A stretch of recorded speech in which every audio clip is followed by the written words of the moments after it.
DJ Narendra भाई बंजर टोला वाले।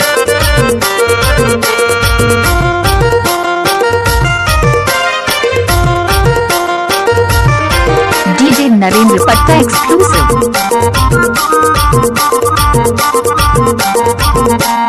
तोर सुर तारा ने भारी सताए मोला तोर सुर तारा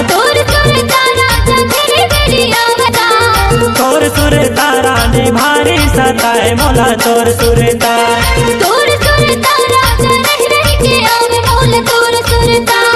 मायाला हमर जतन के रखबे भले होगे मोर ले दूरिया तोर सुर तारा ने भारी सताए मोला तोर सुर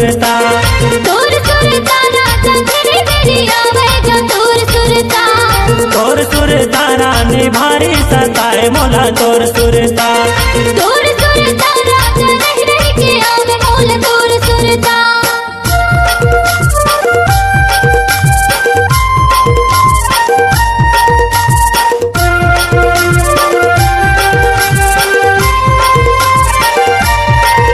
डीजे नरेंद्र पट्टा इमली टोला वाले।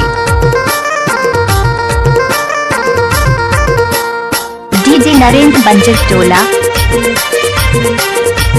हमको कुछ बोले क्या? हाँ दूसर के माया माँ झनते भुलावे वो झनते भुलावे माया बढ़ा के छोड़ धन जावे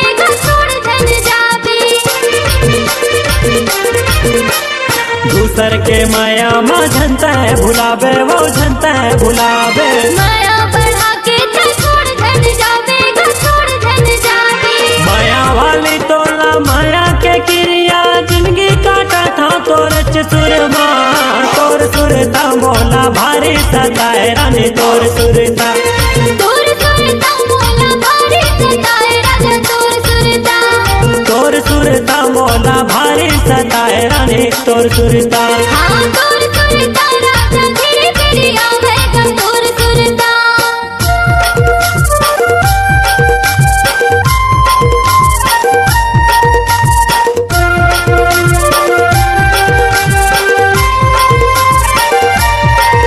डीजे नरेंद्र पट्टा एक्सक्लूसिव। कोई भी गाना को मिक्स करके डालना है तो नरेंद्र पट्टा का दाया हाथ का खेल है। कैसे लागे?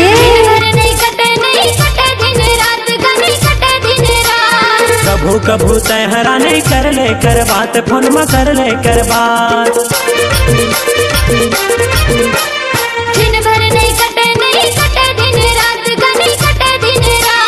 कभू कभू तहरा नहीं कर ले कर बात मोर संग कर ले कर बात जीवरा जुड़ा थे मैं देखा जब तोला तोर संग मारा नहीं कब हो ही मिलना तोर सुरता मोला भारी सताए रानी तोर सुरता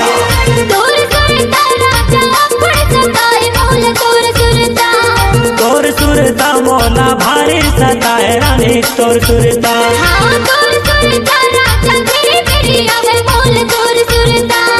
तोर सुरता मोला भारी सताए रानी तोर सुरता